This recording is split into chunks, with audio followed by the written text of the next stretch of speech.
Buenas tardes. ¿Me escuchan, por favor? Sí, doctor, sí se lo escucha. Gracias. Bien, siguiendo con nuestro jueves científico, hoy día, 8 de mayo del 2025, eh, se va a tocar el tema hidrocefalia, manejo neuroquirúrgico. Tenemos como expositor al doctor Cristian Luis Silva Cruz. Él es especialista en neurocirugía de nuestro instituto.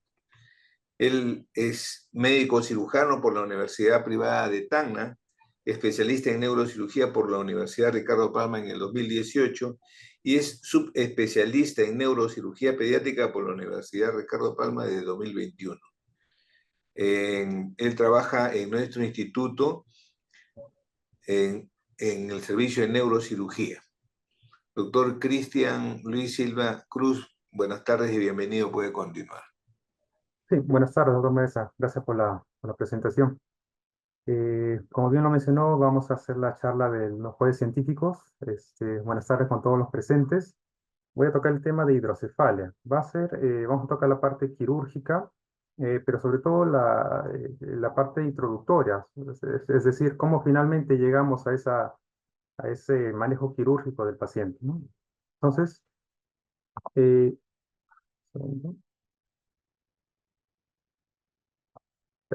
algunos objetivos de esta charla es estandarizar el tratamiento de los pacientes con hidrocefalia. Vamos a identificar los factores de riesgo del paciente con hidrocefalia, sobre todo en los operados, ¿no? Que es bastante importante para nuestra institución. Determinar cuál es el estudio más útil para el diagnóstico de hidrocefalia y determinar cuáles son las opciones terapéuticas y quirúrgicas que tenemos en el paciente con hidrocefalia. En cuanto a la definición de hidrocefalia, hay muchas en realidad. Va a depender del autor que estemos revisando. Por lo tanto, como está muy, digamos, dividida la definición, es mejor usar una definición que abarque todo el espectro de la hidrocefalia. Entonces, creo que esta definición, a pesar de que es bastante simple, por así decirlo, creo que engloba y encierra en sí lo que es la hidrocefalia, ¿no? Entonces, es una enfermedad caracterizada por la acumulación de LCR.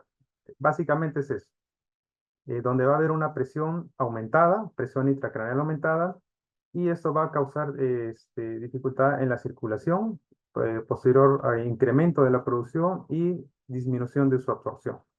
Básicamente, esa es una definición de una hidrocefalia.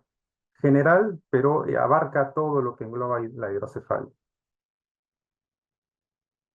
Eso, por ejemplo, son tipos de hidrocefalia, ¿no? Esta es la típica hidrocefalia donde los ventrículos están dilatados, ¿no? Y eso es lo que generalmente vemos. Aquí también una hidrocefalia típica con los ventrículos dilatados, edema transependimario, ¿no? Un borramiento de los surcos. Pero esta también es un tipo de hidrocefalia, ¿no? Donde el líquido no está acumulado dentro de los ventrículos, sino se ha ido al espacio subdural, ¿no? Eso podríamos catalogarlo como una hidrocefalia externa, los higromas, ¿no? Que también cae dentro de lo que es una definición de hidrocefalia. Es multifactorial el origen, ¿no? Lo vemos bastante en malformaciones congénitas, en hemorragias intracraneales, infecciones. Ahora, en estos últimos años, la parte tumoral, el incremento de los casos de tumores está llevando también a un incremento de los pacientes con hidrocefalia, ¿no?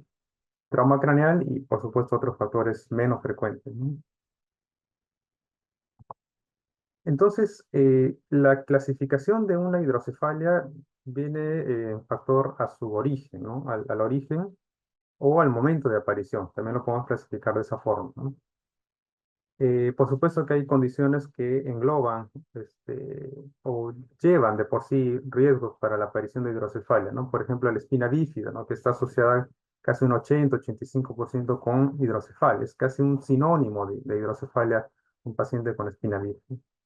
El encefalocele también lleva a un riesgo asociado de hidrocefalia y la estenosis ecuatorial, de hecho, es una causa de hidrocefalia, ¿no? Por supuesto, las hemorragias, sobre todo en los prematuros, es una causa-efecto muchas veces del desarrollo de la hidrocefalia, ¿no? Podemos clasificarla según el mecanismo patogénico, es decir, si hay una obstrucción que está causando la hidrocefalia o si no hay ninguna obstrucción, sino que el problema está en la absorción, ¿no? A lo que le llamaríamos una hidrocefalia comunicante. O el momento de aparición, que serían congénitas, cuando el paciente nace con la hidrocefalia, o adquiridas, es decir, que algo después del nacimiento la ha provocado, una infección, una hemorragia, un tumor.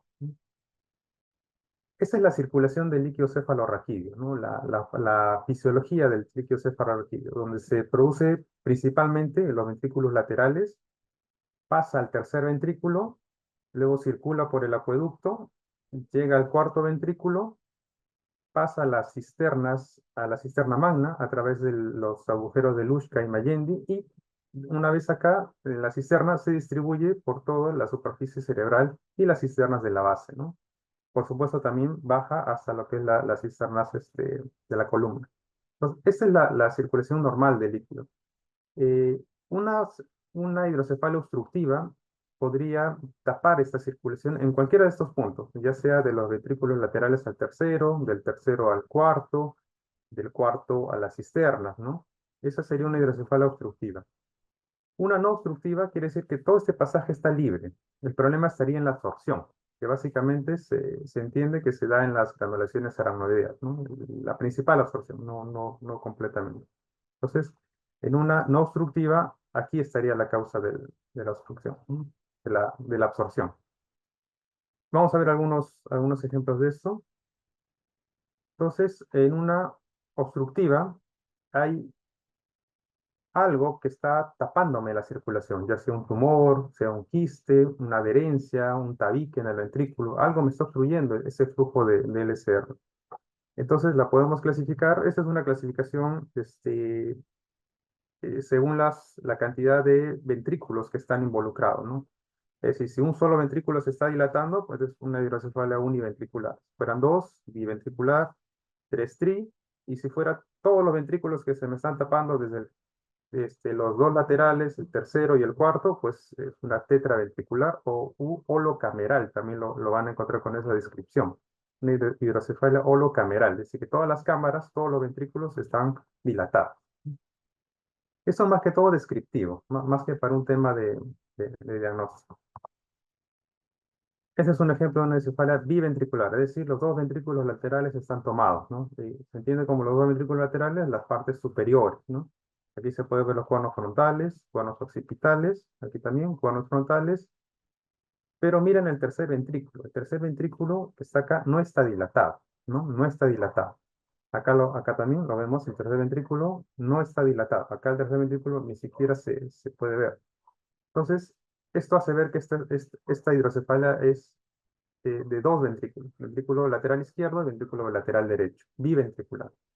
Si estuviera tomado el tercer ventrículo, entonces ya le llamaríamos triventricular. Si estuviera dilatado el cuarto ventrículo, le llamaríamos tetraventricular u holocameral. Este es un triventricular, por ejemplo. Los dos ventrículos laterales dilatados y acá sí el tercer ventrículo dilatado. Pero miren el cuarto ventrículo. El cuarto ventrículo no está dilatado, tiene un aspecto normal, ¿no? Entonces, solo tres cámaras dilatadas, triventricular. Y así, ¿no? Y así vamos sumando para la descripción. Podemos ir sumando. En una no obstructiva no hay este tipo de, de cámaras dilatadas, sino que todas están dilatadas. Todas están dilatadas de forma simétrica o asimétrica también puede ser. Entonces, el problema aquí está en la absorción. Es decir, el problema está generalmente en las granulaciones aracnoideas, ¿no? En el espacio subaracnoideo. ¿Y qué puede tapar la absorción a ese nivel? Infecciones, las hemorragias, ¿no? Meningitis. O un caso único es que haya una mayor producción de líquido cefalorraquídeo. Y creo que la única condición que lo produce es un papiloma de plexo coroideo, un tumor de los plexos coroideos. Es muy excepcional. La otra causa por la que los ventrículos pueden estar dilatados es que el parénquima, es decir, el cerebro en sí, haya perdido masa, ¿no? Que puede haber causado por un infarto, ha pasado por un tema de hipoxia, una isquemia, Entonces, eso hace que el cerebro pierda masa y tiene que completarse el espacio intracraneal de alguna forma. Entonces, solo hay tres componentes en el espacio intracraneal. O hay masa cerebral, o tenemos sangre, o tenemos LCR. La forma en la que se completan estos espacios es llenarlos de LCR. Entonces, un cerebro con poca masa, con poca masa, se va a completar con LCR, ¿no? Y esto va a dar un aspecto de ventrículos dilatados, ¿no? Y a esto le llamamos hidrocefalia ex vacuo, que no es una hidrocefalia hipertensiva, solo que se está completando el espacio por falta de masa encefálica. Ese es un ejemplo del papiloma de plexo coroideo. Eh, el papiloma de plexo coroideo es productor de LCR, por lo tanto, aquí sí la producción va a estar aumentada, y eso va a llevar a un tema de hidrocefalia. Por lo tanto, resolver la causa, es decir, sacar el tumor, el productor de LCR, resuelve el problema de la hidrocefalia, como se puede ver acá. Acá el tumor ha sido retirado y la hidrocefalia, no al 100%, porque en algunos casos puede persistir, pero casi siempre la hidrocefalia se revierte, ¿no? Se logra resolver. Este es un hidrocefalia ex vacuo, por ejemplo.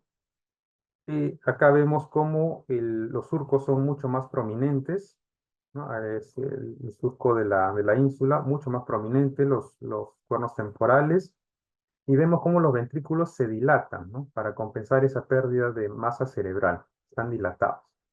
Están dilatados, pero no muestran tensión, es decir, no se ve edema transependimario, no hay borramiento de surcos, pero sí hay una dilatación general, ¿no? Laterales, tercer ventrículo, cisternas también están bastante dilatados. Este es un caso que es muy peculiar, que es una hidrocefalia a presión normal. Son similares en aspecto, pero acá sí muestra signos de hipertensión, es decir, los ventrículos tienden a estar mucho más redondeados, más grandes, con tensión en su interior, ¿no? A diferencia de este, ¿no? Tiene casi una forma anatómica. Acá sí tienden a ser más redondeados, ¿no? Noten también el tercer ventrículo mucho más dilatado y redondeado, ¿no? Y eso acá no hace notar que esta hidrocefalia tiene tensión, a diferencia de un ex-vacuo, que solo llena los espacios. Esto no es quirúrgico, ¿no? Pues esto no se opera. Según el momento de aparición, que lo vemos bastante frecuente, las congénitas, son un grupo bastante grande, ¿no? Los pacientes con defectos del tubo neural, mieloamnigoceles, encefaloceles, eh, producto de esto, estenosis del acueducto de Silvio. Quistes aracnoideos no, per se, no producen hidrocefalia, pero pueden estar ubicados en zonas donde produzcan una hidrocefalia obstructiva, es decir, que tapen la circulación, ¿no? Como las cisternas cuadrigeminales, un quiste aracnoideo del tercer ventrículo, ¿no? Eso pueden tapar la circulación. Y causas genéticas, ¿no? Hay causas ligadas sobre todo al cromosoma X. En sindrómicas tenemos los asociados por ejemplo, al síndrome de Chiari, a los Dandy-Walker, y por supuesto en las infecciones intrauterinas, rubiola, citomegalovirus, ¿no? Los famosos TORCH, ¿no? Zika. Las adquiridas, que son también un grupo bastante fuerte, bastante frecuente, tenemos las poshemorrágicas, bastante habitual en los prematuros. Eh, Tenemos los que son secundarios a tumores del sistema nervioso. Como les había mencionado, estos años se ha visto un incremento de los tumores, sobre todo en la edad pediátrica, bastante. Se ha incrementado la incidencia. Las infecciones, ¿no? Las meningitis que llegan hasta una aracnoiditis, y ahí es donde producen la obstrucción la absorción del líquido cefalorraquídeo, ¿no? Y creo que menos frecuente que estos casos son los traumatismos cráneoencefálicos que terminan en hidrocefalia, ¿no? Eh, Generalmente tienen que ser traumatismos muy fuertes, muy graves, muy difusos para que puedan llevar a una hidrocefalia secundaria por un TEC, ¿no? Ese, por ejemplo, es cómo una hemorragia del prematuro lleva a un riesgo de desarrollar hidrocefalia, ¿no? A mayor cantidad de hemorragia, mayor fuerza de la hemorragia, vemos cómo va aumentando el porcentaje de que el paciente desarrolle hidrocefalia, ¿no? La calcificación de papila. Mientras más invasión ventricular tenga, ¿no? Los grados 3, 4 es donde la hidrocefalia casi se hace una causa-efecto, ¿no? Eso es en cuanto a los tumores. Los tumores de fosa posterior y los de la zona del diencéfalo son los que más hidrocefalia producen porque están ubicados en las rutas de circulación, ¿no? En las rutas del tercer ventrículo, acueducto, cuarto ventrículo y cisterna. Entonces, los tumores de esta zona, que por desgracia son muy frecuentes en la edad pediátrica, tienden a producir una hidrocefalia irreversible, en la mayoría de los casos, a pesar de que el tumor haya sido retirado. Ese, por ejemplo, es una predicción, ¿no? En lo que se hace un score y más o menos se puede predecir si el paciente va a desarrollar o no va a desarrollar hidrocefalia. Entonces, la edad juega un factor muy importante, ¿no? La edad de corte son 2 años, ¿no? Los pacientes pequeños, 1 año, 2 años con tumores en fosa posterior, en diencéfalo, generalmente desarrollan hidrocefalia, ¿no? Es un punto bastante fuerte, le da 3 puntos al score. La severidad de la hidrocefalia con la que están presentándose y el tipo de tumor, ¿no? Los meduloblastomas y los ependimomas tienden, que son grados 3, 4, tienden a provocar mayor hidrocefalia en los niños.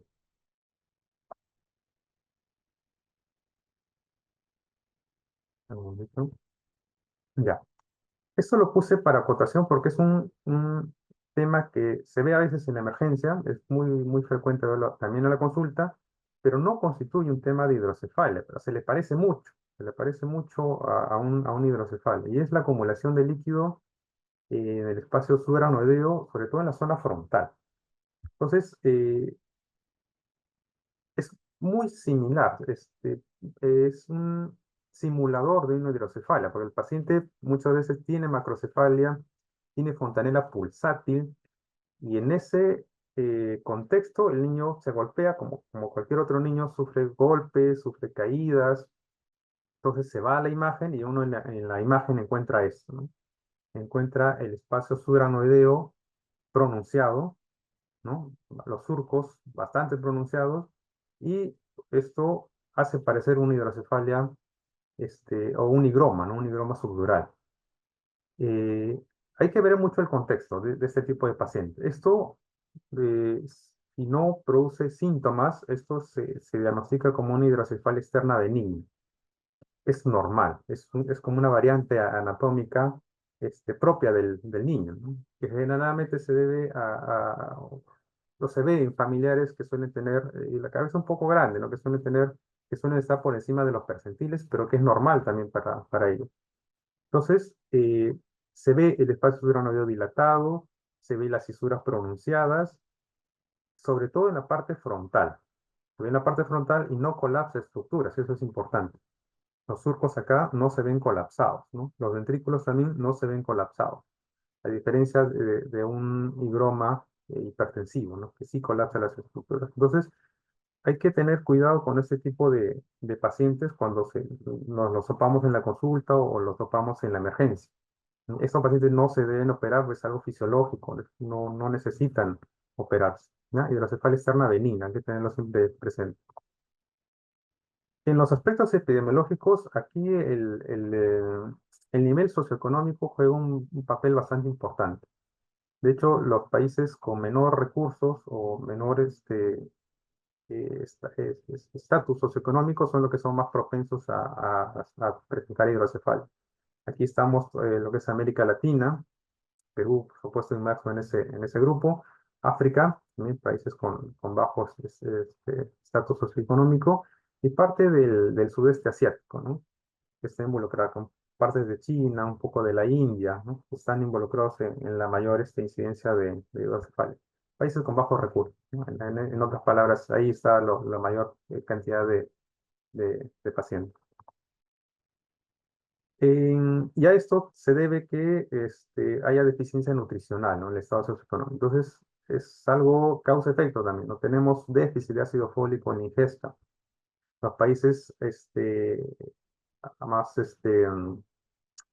avanzados, con más regulación, verifican que el aporte de ácido fólico, por ejemplo, en la harina, sea algo muy estricto, ¿no? Entonces, ellos tienen aporte, por ejemplo, en las harinas, que en el Perú también está. Ahí está la norma en que el ácido fólico tiene que estar fortificada la harina. Está en la ley, pero no sé si esto se cumple, ¿no? No sé si habría que hacer muestreo de las harinas que se distribuyen del pan para saber si tiene la cantidad que dice la ley, ¿no? De ácido fólico que debería tener. Entonces, hay un déficit de ácido fólico de todas maneras y que esto lleva a defectos del tubo neural, ¿no? Un poco más raro, deficiencia de la proteína C, también está descrito. En cuanto a agentes físicos, las radiaciones, la exposición a campos electromagnéticos, el aumento de temperatura, ¿no? Ya sea por infecciones que provocan febrículas o fiebre, baños en sauna también está reportado, son teratógenos y asociados a hidrocefalia. Aquí vemos, por ejemplo, que la temperatura elevada 1,5 grados por encima de la temperatura normal es un factor teratogénico, ¿no? Predisponente. Y las infecciones, ¿no? Que llevan, por supuesto, a aumento de temperatura, ¿no? Agentes químicos, el consumo de antidepresivos está asociado. El consumo de alcohol no directamente, pero los síndromes que puede desarrollar el bebé sí están asociados más bien a aparición con hidrocefalia, ¿no? La altitud, también hay un estudio que ha demostrado que por encima de los 2000 metros sobre el nivel del mar hay un riesgo de padecer hidrocefalia, ¿no?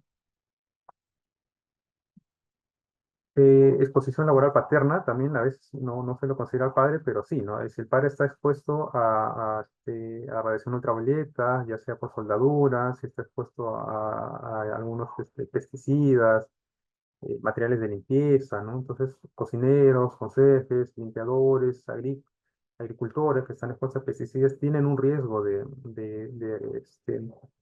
que el bebé nazca con un tema de hidrocefalia. En otros factores maternos tenemos el embarazo gemelar, tenemos que los extremos del embarazo, es decir, menores de 18 y mayores de 36 años, está asociado con un riesgo de hidrocefalia. En los padres mayores de 40 años también es un factor asociado. La obesidad, ¿no? En un índice de masa mayor de 29, hay un incremento, y eso es alto, ¿no? 2 a 3 veces el riesgo de tener un bebé con defectos del tubo neural. Esto es bastante alto, ¿sí? La obesidad. Y por supuesto las enfermedades que la madre pueda tener, ¿no? Asociado, ¿no? Hipertensión, diabetes, esto tiene que estar controlado antes del embarazo, ¿no? Para que el riesgo disminuya. Las infecciones TORCH son bastante conocidas, ¿no? Y parto pretérmino por el riesgo de la hemorragia. Los factores hereditarios quizá hay uno solo que está así ligado a la hidrocefalia, ¿no? Que es y ligado al cromosoma X, ¿no? Que es una estenosis del acueducto de Silvio, ¿no? Esta es una de las pocas condiciones donde hay un factor hereditario, ¿no? Familiar casi, ¿no? Síndrome L1 también está descrito, difícil llegar a ese diagnóstico, ¿no? Pero ¿no? Está descrito que están ligados al cromosoma X, ¿no? Sea, ese tipo de hidrocefalia donde no se sabe la causa, ¿no? Es decir, ha habido buena suplementación, no ha habido riesgos familiares, ¿no? Y de pronto el niño nace con hidrocefalia, ¿no? O sea, podría ser una explicación. Cuadro clínico. Va a depender de la edad del paciente, es decir, en qué momento de su vida está presentando la hidrocefalia y a qué velocidad la hidrocefalia se está instaurando. En los lactantes, por aún la presencia de fontanelas, es que la cabeza tiende a crecer, tiende a ser más tolerante al aumento de presión, ¿no? Entonces, lo que más vemos en los pacientes lactantes es la macrocefalia, ¿no? Es decir, el perímetro cefálico comienza a aumentar. Y cuando eso se hace mayor, es cuando recién le comienzan a aparecer los síntomas: irritabilidad, vómitos, orexia.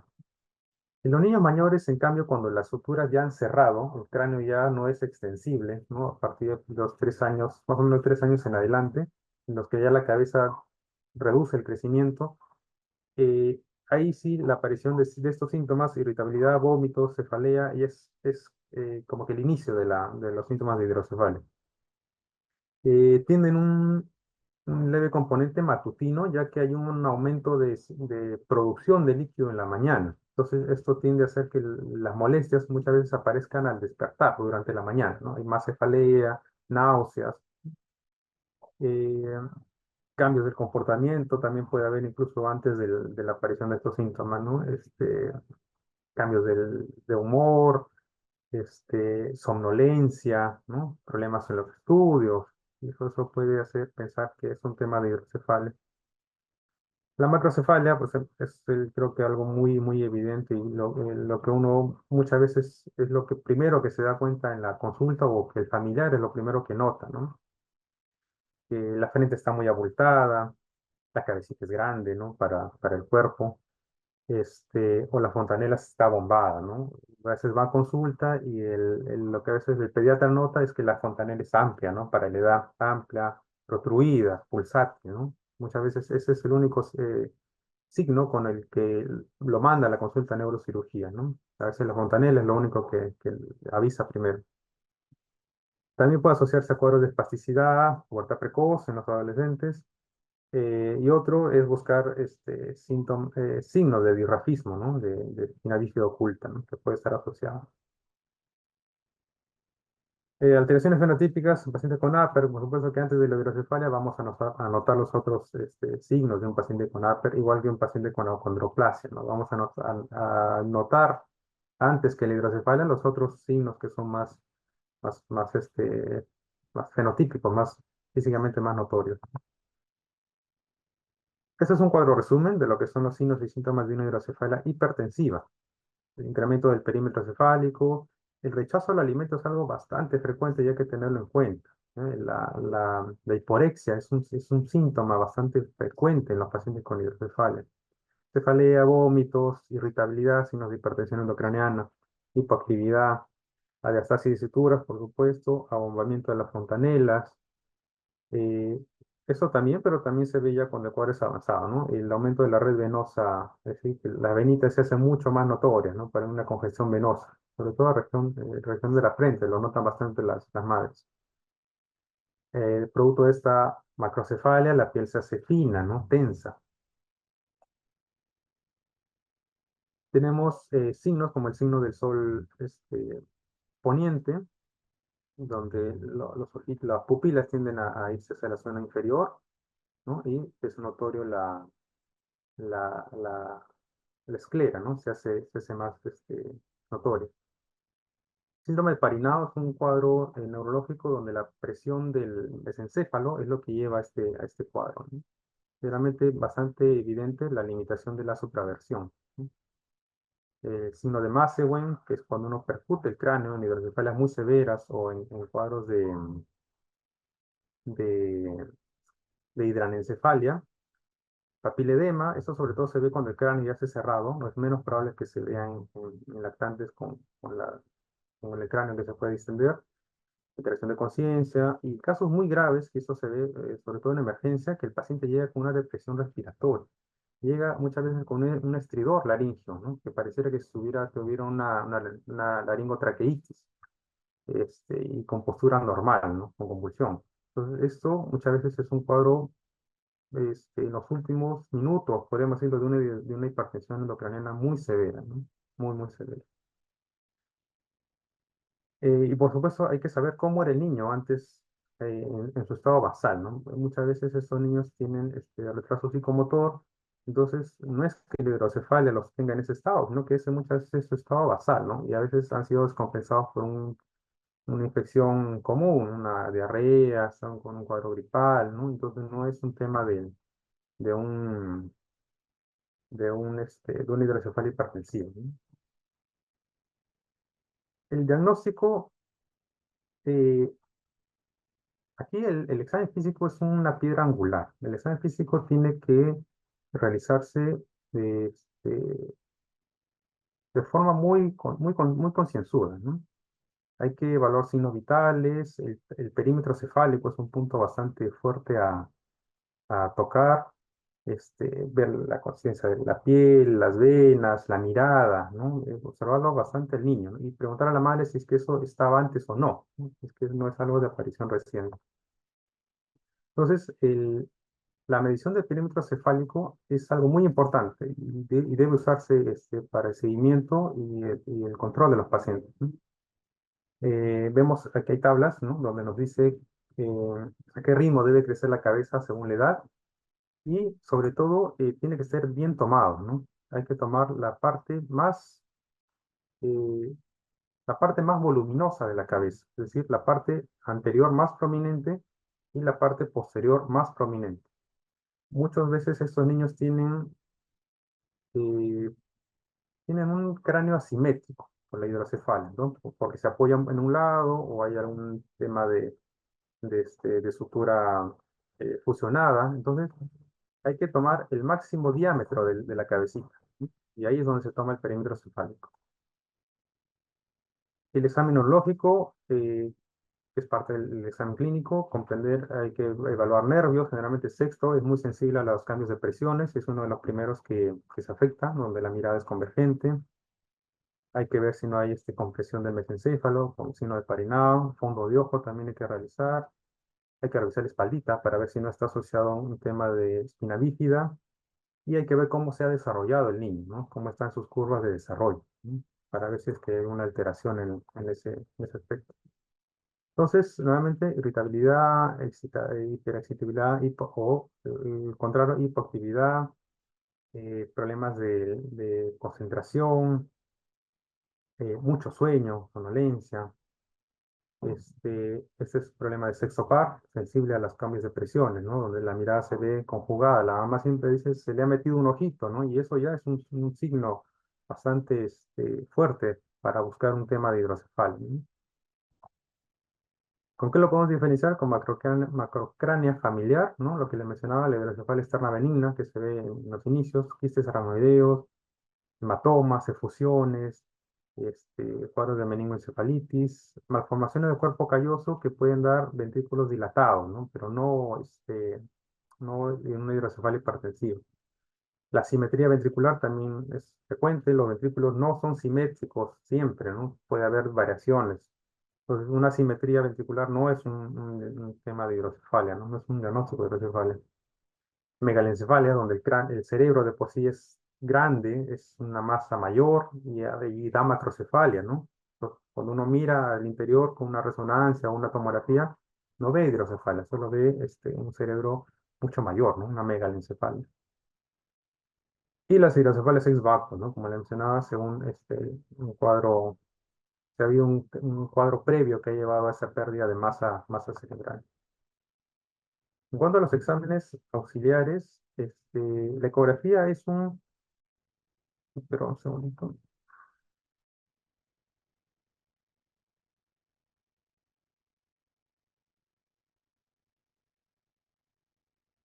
La ecografía es un examen bastante útil, ¿no? Usado en la etapa prenatal, donde se puede ver la hidrocefalia en el último trimestre con bastante eh, certeza, ¿no? Bastante seguridad, y hace que uno planifique ya el momento en que, cómo va a tratar la hidrocefalia una vez que el niño nace, ¿no? Y también es un tema bastante útil para el diagnóstico inicial, ¿no? Donde es fácil hacer una ecografía transfrontalera en el niño y esto me da un indicio de cómo están los ventrículos, ¿no? Si necesito este, ampliar con una tomografía o una resonancia, ¿no? Entonces, la ecografía es un examen disponible en muchos hospitales, centros y bastante útil para hacer el inicio de la búsqueda de la hidrocefalia. La tomografía cerebral es nuestro caballito de batalla. Bastante rápido, se puede hacer sin necesidad de sedar al paciente, este, y donde podemos hacer algunas mediciones, como por ejemplo podemos usar el un segundito, está yendo la batería.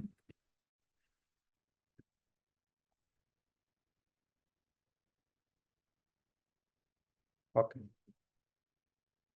Donde podemos hacer mediciones como el índice de Evans, ¿no? Donde 0.3 es el punto de corte.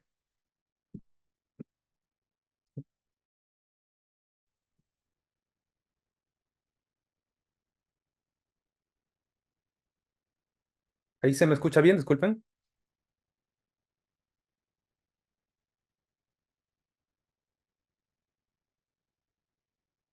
Bueno, continuamos.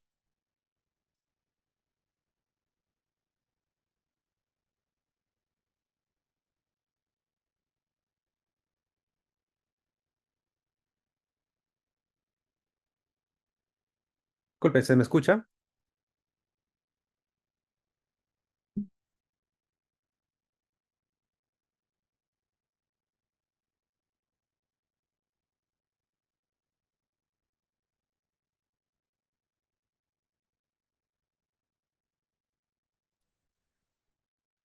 Doctor, adelante, por favor.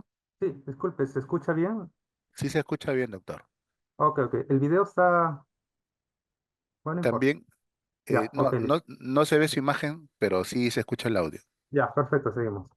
Estaba la tomografía. Entonces, el índice de EVAS, cuyo punto de corte es 0,3, por encima de este valor ya debemos considerarlo eh, patológico, ¿no? Ver qué está llevando a este aumento del índice de Evans, ¿no? Y sobre todo en edad pediátrica, el índice de Evans es útil, pero no es algo definitivo. Hay que tomar el contexto en por qué el índice de Evans se está elevando, ¿no? Nos permite ver la tomografía, los ventrículos dilatados, las hipodensidades en los polos occipitales, el edema transependimario, periventricular, borramiento de los surcos cerebrales, ¿no? Este, si bien es cierto, no tiene la calidad de imagen que tiene una resonancia, pero en temas de emergencia, para un tema rápido, la tomografía cerebral es bastante útil para el diagnóstico de la hidrocefalia. La resonancia magnética es, digamos, el examen que este, mm, mayor información me aporta acerca de la hidrocefalia, ¿no? Me permite ver con detalle los ventrículos, los acueductos, las cisternas, medir los tamaños. Entonces me aporta mucha información para, sobre todo, llegar a la causa de la hidrocefalia. Por supuesto que demora más tiempo, hay que sedar generalmente al niño, ¿no? Pero el aporte de una resonancia es muy superior al al que puedo obtener con una tomografía, ¿no? En cuanto a la terapéutica, ¿cuáles son los objetivos de tratar a este niño? Primero, hay que disminuir la presión endocraniana. Eso es lo que lleva a los síntomas del paciente.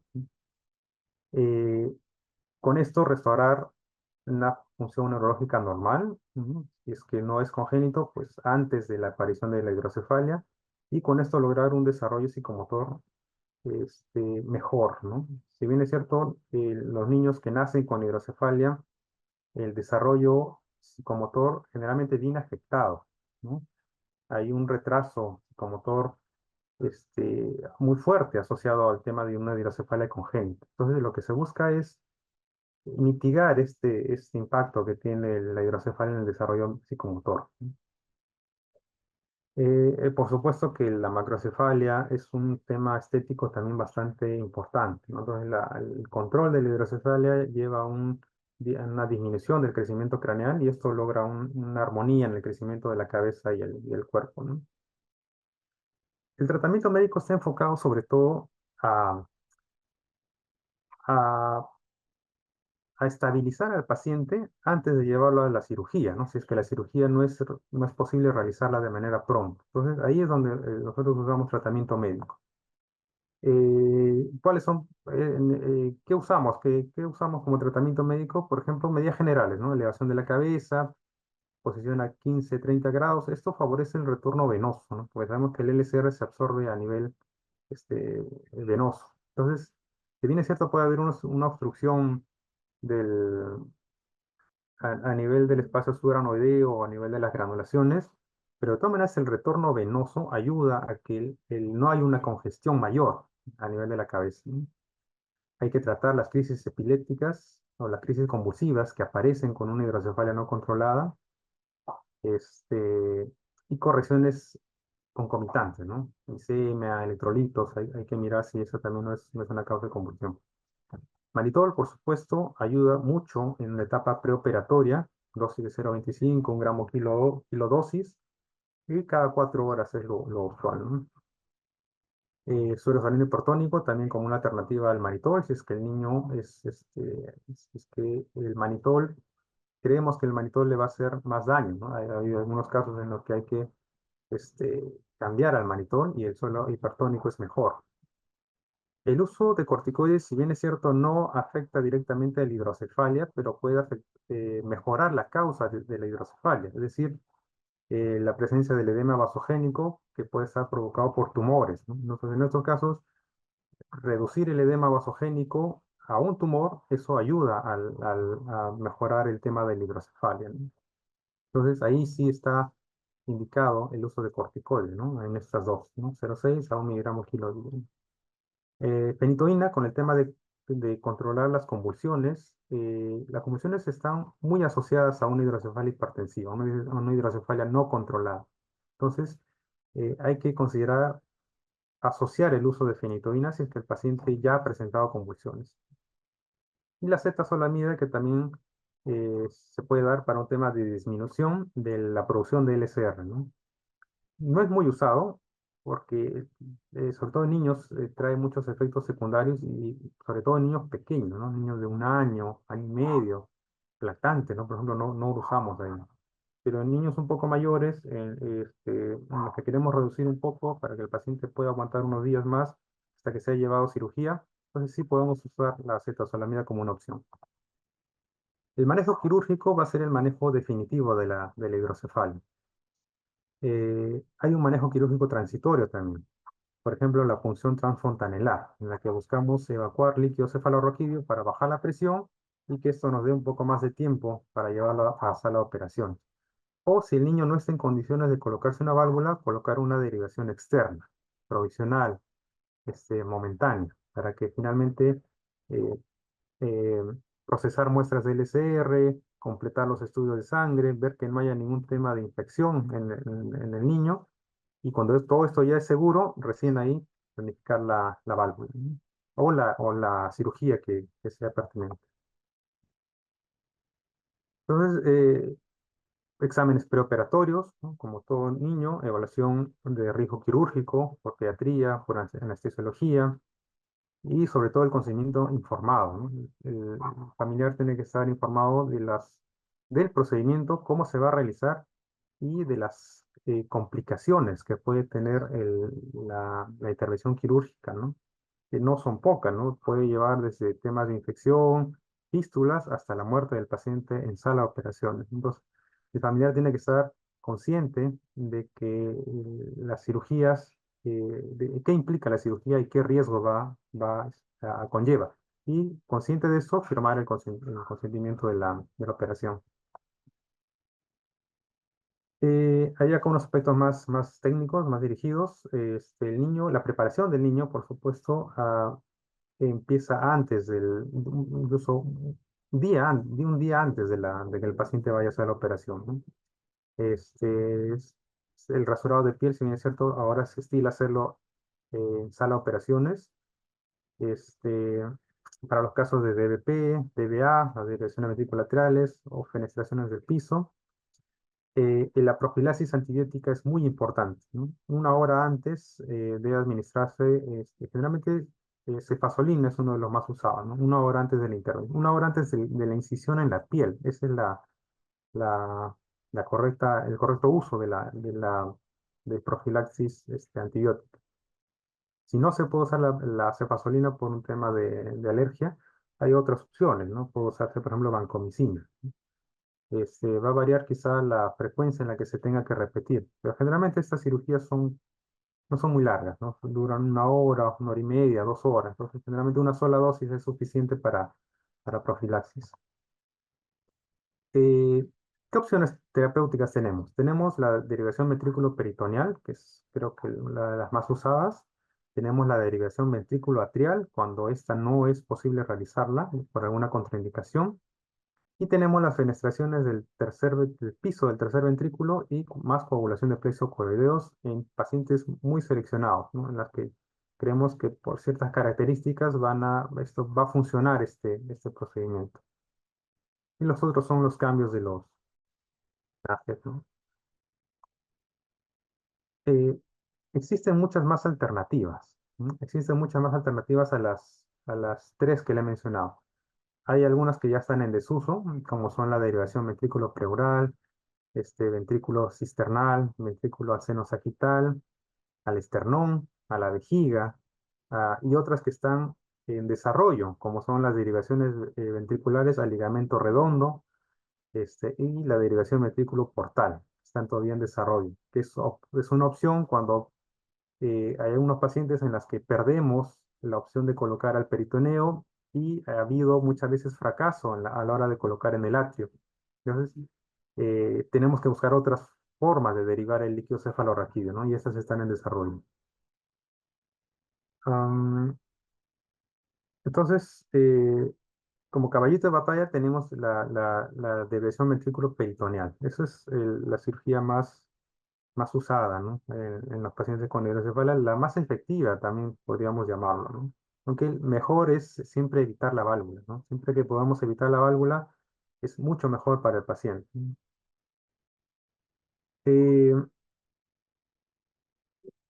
las infecciones relacionadas con el tema de la cirugía, actualmente se acepta un rangos entre 5 y 7%. Este es un rango a nivel mundial. Es decir, 5 a 7% es el promedio de infecciones aceptados a nivel mundial. Hay protocolos muy rígidos, muy estrictos, donde logran bajar este porcentaje, ¿no? Y uno de ellos, como ejemplo, ah, ahorita lo vamos a ver acá. Estas son algunas consideraciones que derivan muchas veces de este protocolo muy estricto, pero en general se debe realizar esto de acá. La cirugía siempre realizada en la mañana, los niños pequeños siempre antes de los de mayor edad, las cirugías limpias siempre antes de cirugías contaminadas, limitar el número de participantes en la sala de operaciones, ¿sí? Es decir, el personal mínimo debe permanecer en la sala de operaciones. Limitar el número de entrada, es decir, la apertura de la puerta, ¿no? Que no debe estar abriendo y cerrándose constantemente. El corte de cabello a 1 milímetro es importante porque se ha demostrado que el rasurado con bisturí, con gilet, provoca microabrasiones de la piel y esto aumenta el riesgo de infección. Eso ya se ha demostrado, ¿no? Entonces, nosotros en el instituto usamos un clipper, ¿no? Que es un rasurador descartable que justamente corta el pelo a esa distancia, a 1 milímetro de la piel, ¿no? Evitando que se lacere la piel. Entonces es importante que el cabello sea cortado de esa forma. El lavado de la zona operatoria. Actualmente la clorexidina ha demostrado tener mayores beneficios antisépticos que la iodopovidona, ¿no? Entonces, se recomienda actualmente usar clorexidina en la preparación de la piel. Algunos centros destinan lavar la cabeza completamente, un lavado de cabeza la noche antes de la cirugía, ¿no? Y eso también es parte de estos protocolos estrictos en los que reducen el tema de infecciones. Antibiótico profilaxis y el número mínimo de incisiones para colocar válvula, también está considerado. Siempre usamos doble guante en este tipo de cirugías. El DBP, el sistema, se debe abrir justo antes de su colocación. No debe estar abierto en la mesa al inicio de la cirugía, ¿no? Esto hace que pueda contaminarse. La manipulación siempre con pinzas del sistema DBP o si es necesario, la manipulación lo menos tiempo posible, lo menos frecuente. Hay que evitar también que el sistema DBP toque la piel del mismo paciente, ¿no? Una hemostasia meticulosa, ¿no? No dejar hematomas en el lecho operatorio, en el trayecto, eso lleva a infecciones. El antibiótico, si bien es cierto, algunas guías recomiendan usarlo hasta el tercer día postoperatorio, nosotros lo usamos solo profiláctico y ha ido bastante bien, ¿no? En general se estila usarlo con un tema profiláctico. No bombear el reservorio, ¿no? No bombear el reservorio, esto provoca que haya un sobredrenaje, ¿no? Y se tape el sistema, ¿no? Y falle.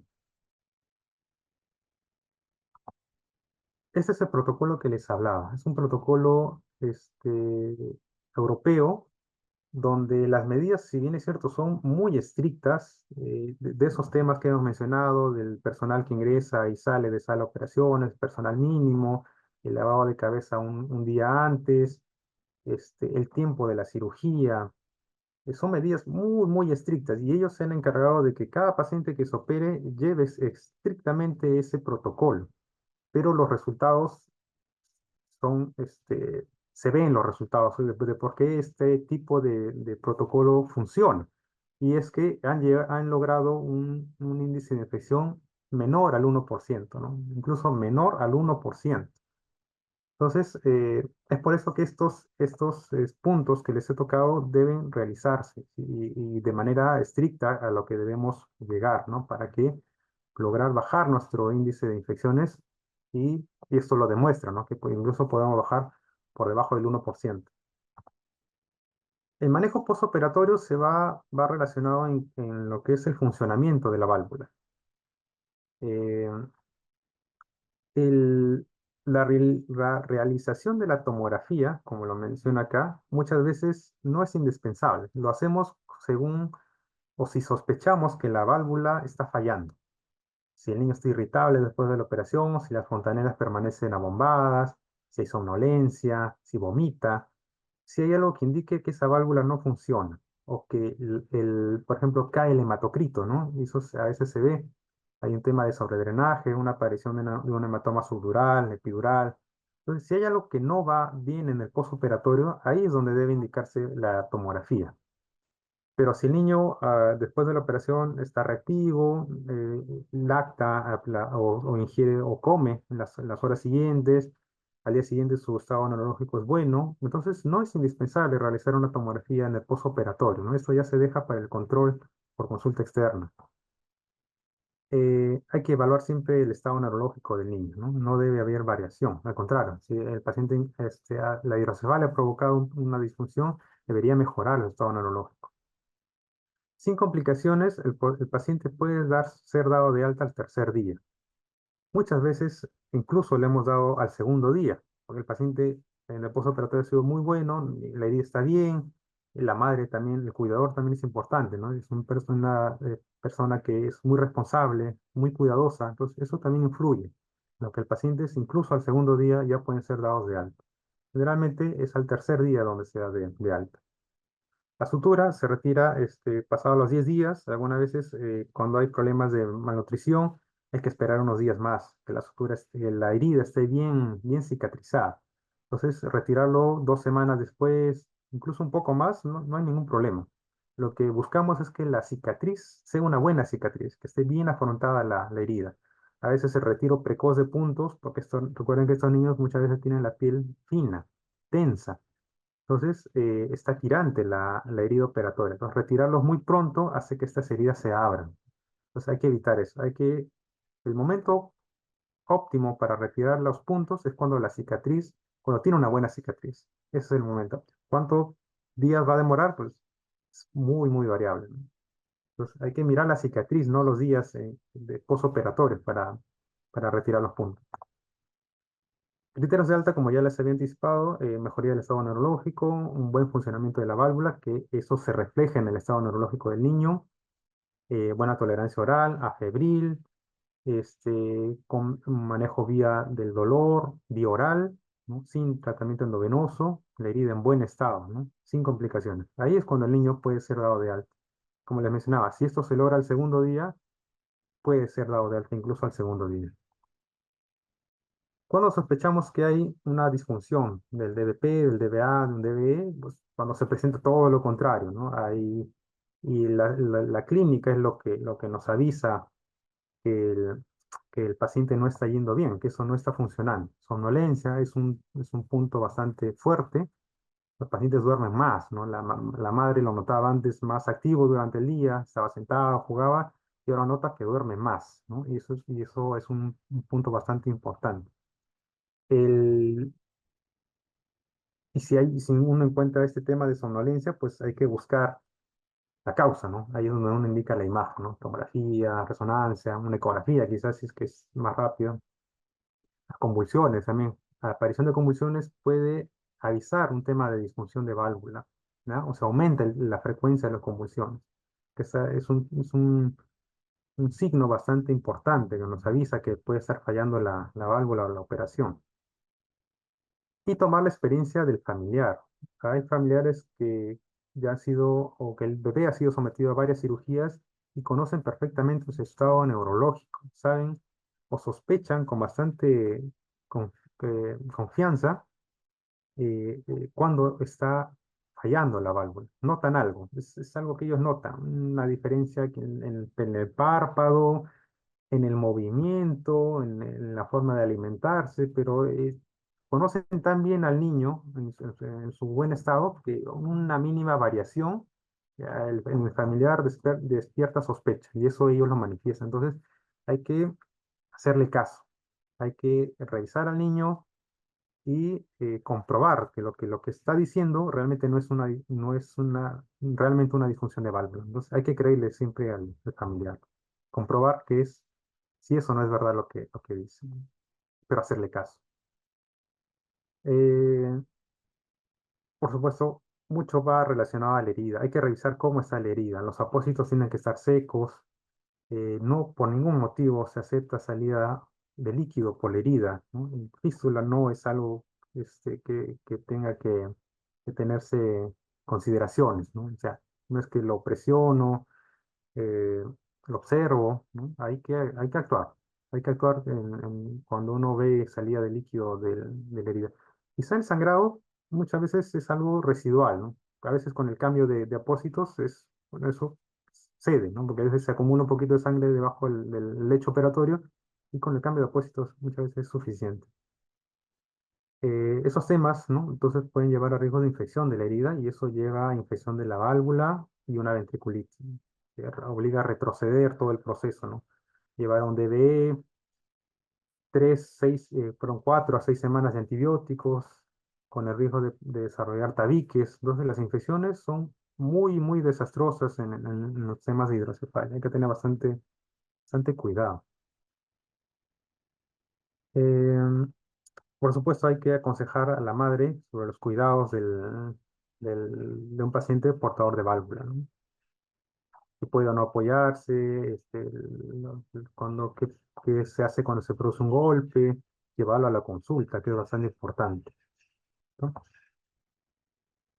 Esto, por ejemplo, son casos en los que hay disfunción de válvula y muchas veces los familiares lo aceptan como normal, ¿no? Es decir, este niño viene a consulta con con válvula, ya ha sido operado y la madre no le llama la atención que la cabeza sigue creciendo, ¿no? Entonces lo trae muchos meses después con la cabeza más grande de que cuando se operó y esto obviamente es una disfunción de válvula, ¿no? La cabeza tiene que frenar el crecimiento, crecer a un ritmo armonioso con el cuerpo, ¿no? Es que antes no había o no era una macrocefalia muy severa, ¿no? Y lo otro es que se ve acúmulo de líquido debajo de la entrada y debajo del reservorio, ¿no? O sobre el reservorio. Eso también no es normal, ¿no? O sea, muchas veces estos pacientes llegan a emergencia, la madre dice, sí, ha estado así desde la semana que se operó, y eso ya es un tema de fístula, ¿no? Estos pacientes tienen que operarse para resolver esa fístula de líquido. Muchas veces aquí ya hay una infección incipiente, ¿no? Entonces, esto no es algo normal, ¿no? Inmediatamente tiene que identificarse cuál es la causa y generalmente es un manejo quirúrgico el que lo resuelve, ¿no? Hay que tener cuidado con las indicaciones de las tomografías, las frecuencias. Sabemos que lo usamos bastante porque es útil, es rápido, nos permite identificar posibles complicaciones, pero la radiación es alta. La radiación que reciben los niños es bastante alta, ¿no? Creo que hay una comparación o una equivalencia, que una sola tomografía craneal equivale casi a unas 70 rayos X craneales, ¿no? Entonces, y es acumulativo. ¿Cuál es el problema de acumular radiación? Es que el niño puede desarrollar neoplasias sanguíneas, ¿no? Cánceres, sobre todo de nivel sanguíneo. Entonces, hay que limitar el uso de las tomografías, hacerlas cuando es estrictamente necesario. O en su defecto, usar las resonancias, ¿no? Algunos puntos nada más, creo que ya para terminar la exposición sobre el tema del drenaje, ¿no? Sabemos que su uso es transitorio, la permanencia también es transitoria. En el instituto lo estilamos mantenerlo más o menos 10 días, es nuestro límite. Después de eso, de los 10 días, ya estamos viendo cambiarlo, ¿no? Estamos viendo qué fecha vamos a cambiar el drenaje. Pero generalmente entre 10 y 14 días es que solemos mantener los drenajes y de ahí los solemos cambiar. Hay un riesgo de infección también asociado al DBE que va de 5 a 20%. Y aquí el cuidado es lo que minimiza el riesgo de infección, ¿no? El cuidado del DB. Hay que conocer las partes, ¿no? Por ejemplo, la llave de triple vía, que es de donde se toman las muestras. Esta es la bureta, la cámara graduada, donde se llena inicialmente el líquido cefalorraquídeo y donde graduamos la presión del líquido que queremos que salga el líquido. Es el nivel cero y a raíz de este nivel cero es que graduamos, ¿no? Es decir, lo podemos graduar a una presión de 5 de agua, 10 de agua, según la necesidad del paciente. Esto es individualizado. El nivel cero tiene que graduarse a nivel del trago, ¿no? O a nivel a nivel del trago, generalmente se pone a ese nivel. Entonces, aquí, ¿cuál es el trago? El trago es esta estructura de la oreja, ¿no? De la parte externa. Es esta parte de acá. Ese es el trago. Es decir, el nivel cero, que acá lo estamos viendo, el nivel cero, que algunas veces coincide con la llave, otras no. Hay que siempre mirar a dónde está marcado el cero. En una línea recta horizontal, tiene que coincidir con esa altura del trago. Ahí tiene que estar ubicado el nivel cero. Entonces, aquí, por ejemplo, tenemos el nivel cero, acá sí se logra ver, y en dirección, acá está un poco más bajo, ¿no? Para que puedan verlo. Entonces, en una línea horizontal, tiene que marcar a esa altura del trago. Y ahí marca el nivel cero. ¿Qué pasa si está en desnivel? Es decir, si el nivel cero está más abajo, va a hacer que el líquido salga salga más fácil, o puede haber un sobredrenaje. Y el sobredrenaje es muy peligroso, puede llevar sobre todo, hemorragia. Lleva un tema de hemorragia.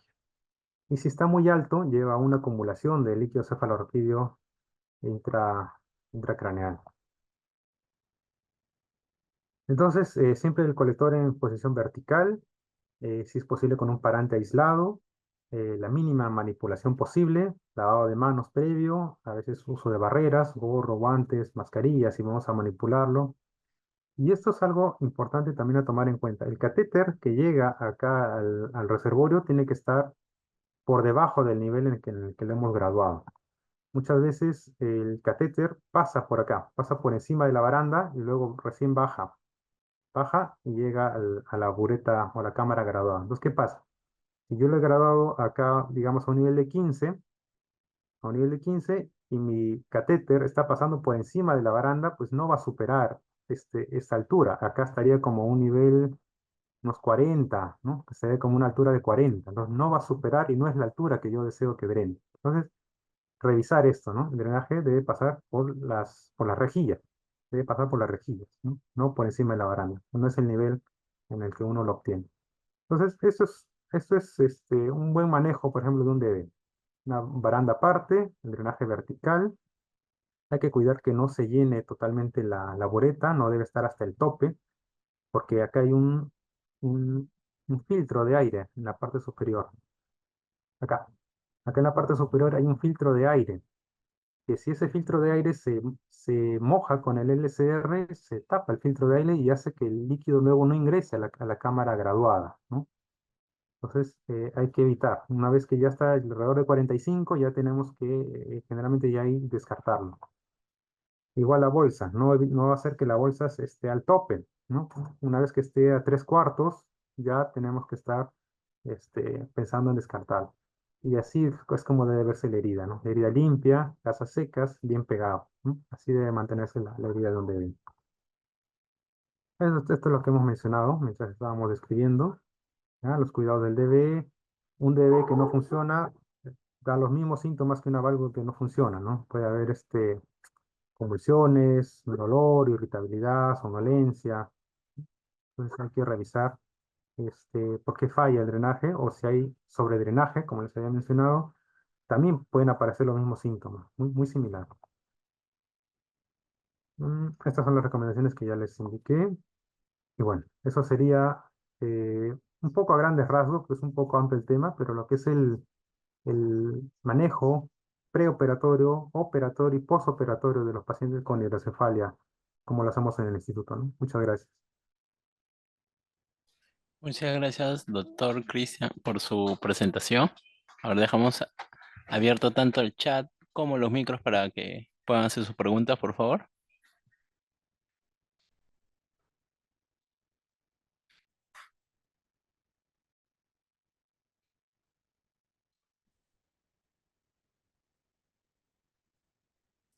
Recuerden que pueden hacer sus preguntas tanto por usando los micros como el chat del grupo.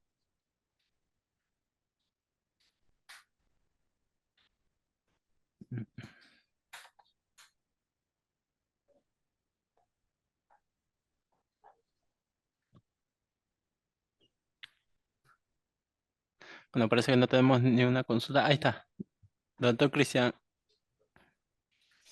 Acá tenemos una pregunta. ¿La puede visualizar por el chat? Sí, sí, lo estoy viendo. Ya.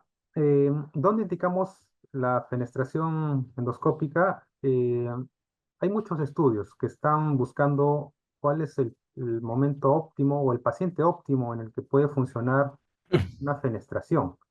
Generalmente el paciente está por debajo de los 2 años. Algunos estudios mandan que el paciente tiene que estar por debajo de los 2 años, otros se centran en pacientes menores de 1 año. En esta edad la fenestración endoscópica y coagulación de plexos es más efectiva, ¿no? Lo otro es el tipo de la hidrocefalia. Generalmente las hidrocefalias productos de hemorragias o productos de infecciones no responden bien a una fenestración porque el problema está a nivel de la absorción. Pues estos pacientes no suelen responder muy bien a una fenestración endoscópica, a diferencia de pacientes que han sido operados de tumores o hidrocefalias congénitas donde hay obstrucción del acueducto, ¿no? Entonces, hacer una apertura del piso del tercer ventrículo, quemar ventrículos para disminuir su producción, sí tiene más oportunidades de que funcione la endoscopía, solamente la endoscopía, sin necesidad de ir a una válvula posterior, ¿no?